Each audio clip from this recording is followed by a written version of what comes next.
we'll be doing this nice Howling Wolf decoration piece for your home or your office.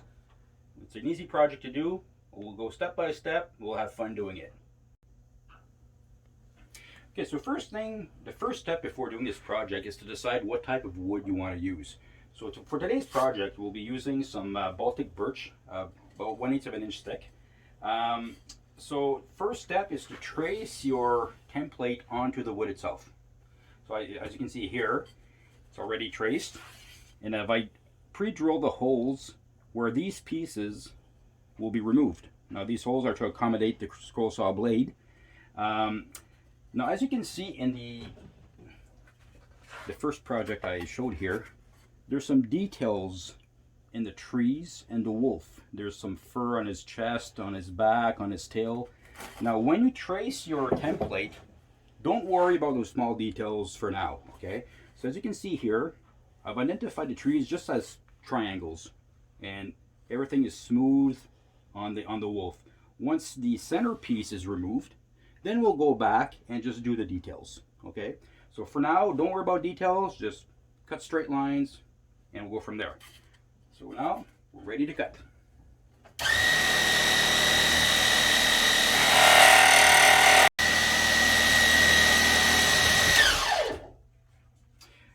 So as you can see here, the template has been cut, and I went back into the centerpiece here and do the details on the trees and on the wolf. So there's like fur marks on his chest, on his back, and on his tail here. Now the next part of this project is to decide what type of wood you're going to use for your base, okay? So in this case, I've decided to work with some pine, about 1/2 an inch thick, and your base will be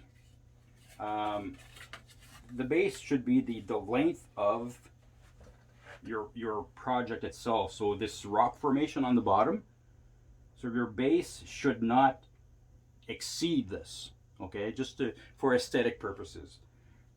So once you decide what type of wood you're going to use for your base, you have to cut this tongue part, the thickness, the width of the thickness of your base, so that the tongue will be inserted into the slot later on, okay?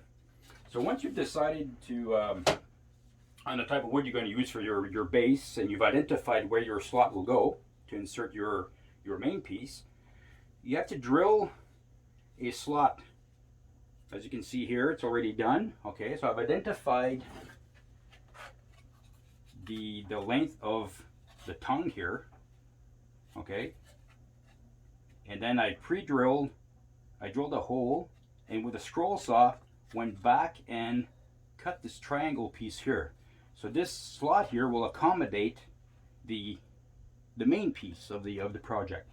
Again, you don't want to make this slot too wide, because if you do, then your project will simply go through the base and be too loose.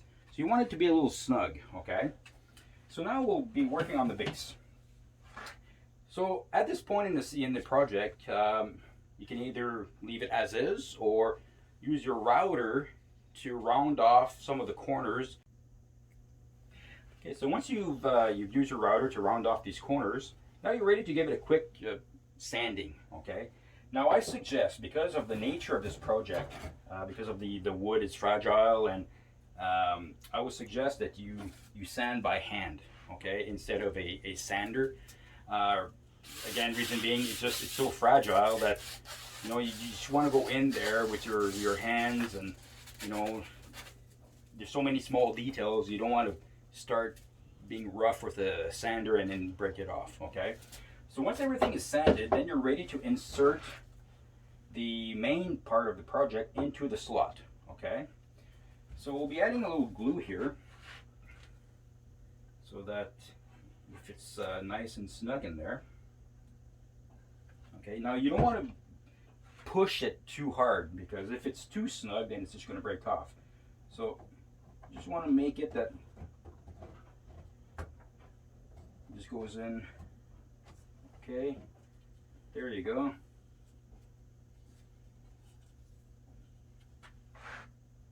And we're done. That's it. Now at this stage in your project, you get to decide what you want to do as a finish. Okay, do you want to leave it natural? Do you want to stain it? Do you want to paint it? Now in this case, like I showed you at the beginning, I painted this one black, all black, just to create this shadow effect. It's a really nice piece. It's easy to do. It looks nice in a home or in an office. So if you want to try this out, have fun doing it. Now, if you like this video, don't forget to press the like button and subscribe. And until next time, stay safe.